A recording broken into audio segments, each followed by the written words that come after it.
আসলে সময় নাই, বৃষ্টি আসতে পারে। মাননীয় প্রধান অতিথি বক্তব্য শুনব।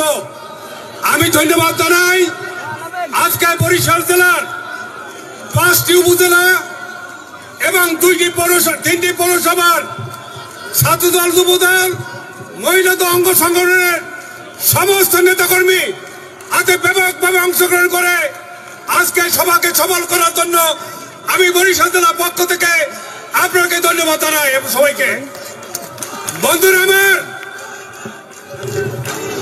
গত 16 দিন না, বন্ধ করেন, গত 53 বছর খালি শুনেছি 71 সালে মুক্তিযুদ্ধ জনগণ করে নাই, শুধু আওয়ামী লীগ করছে। আওয়ামী লীগ করতে করতে আওয়ামী লীগই শেষ হয়ে গেছে। এখন বাংলাদেশে নূতন কিছু লোক তারা 5ই আগস্টের সমস্ত ক্রেডিট তারা করছে সবকিছু এবং অনেক রকম কথাবার্তা বলতেছে। তাদের উদ্দেশ্যে বলতে চাই, তাদের বলা হয় বৈষম্য বিরোধী আন্দোলন। তার মানে বৈষম্যের বিরুদ্ধে তাদের আন্দোলন ছিল। 1 দফা আন্দোলনের ঘোষণা দিয়েছিল আমাদের ভারপ্রাপ্ত চেয়ারম্যান জনাব তারেক রহমান। এই 1 দফা আন্দোলন করতে গিয়ে গত 17 বছর লক্ষ লক্ষ নেতা কর্মী নেমে মামলা হয়েছে, গুম খুন হয়েছে। দেশপ্রেমিক বেগম খালেদা জিয়া মিথ্যা মামলায় জেল কেটেছেন। তারেক রহমান মিথ্যা মামলায় দেশের বাইরে যেতে বাধ্য হয়েছে। আমাদের কোকোকে অত্যাচার নির্যাতন করে মৃত্যুবরণ করতে বাধ্য হয়েছে। এই ফ্যাসিস্ট সরকার গত 17 বছর আমাদের নেতা কর্মীর উপরে স্টিমরোলার চালিয়েছে।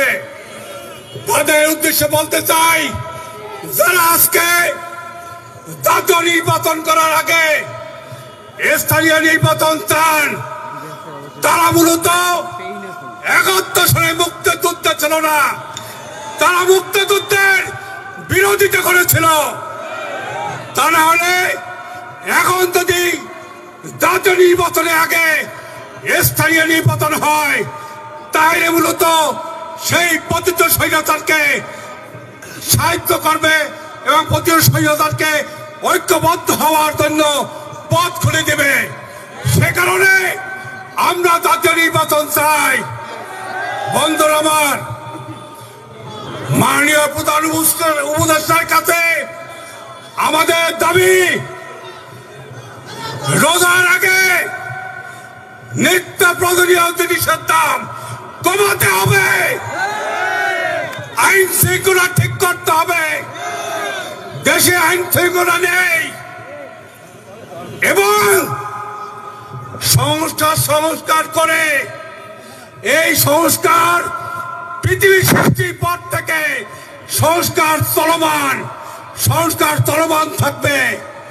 সে কথা বলতে চাই, প্রয়োজনীয় সংস্কার করে এই 1971 সালের পর থেকে 54 বছর ভোটের মাধ্যমে সরকার পরিবর্তনের যে পদ্ধতি, এই পদ্ধতি না থাকার কারণে বাংলাদেশে কোন নির্বাচন হয় নাই। এই স্বৈরাচার শেখ হাসিনা 14 সাল 18 সাল নির্বাচন না করে ক্ষমতায় ছিল এবং 54 বছরের পঞ্জীবিত ক্ষোভের কারণে খুনি হাসিনা বিদায় হয়েছে। হাসিনা কি বলছিল? শেখের মেয়ে পালায় না, বলছিল না? শেখের মেয়ে পালায় নাই, হাসিনা পালাইছে, হাসিনার বাপেও পালাইছে 71 সালে, পালায় নাই। আমরা এই সরকার বলতে চাই, ডিসেম্বরের মধ্যে নির্বাচনের রোডম্যাপ ঘোষণা করতে হবে। এই কথা বলে আমার বক্তব্য শেষ করছি। সর্বশেষ ভারপ্রাপ্ত চেয়ারম্যানকে একটা ধন্যবাদ জানাই। তিস্তা নদী পানি বন্টন বৃহৎ না দেওয়ার কারণে আজকে তিস্তার পাশে লক্ষ কোটি মানুষের পাশে তারেক রহমান দাঁড়িয়ে বলেছেন পানি না দিলে বিএনপি জাতিসভা যাবে। এজন্য তারেক রহমানকে ধন্যবাদ জানিয়ে আমার বক্তব্য শেষ করে দিই। খোদা হাফেজ।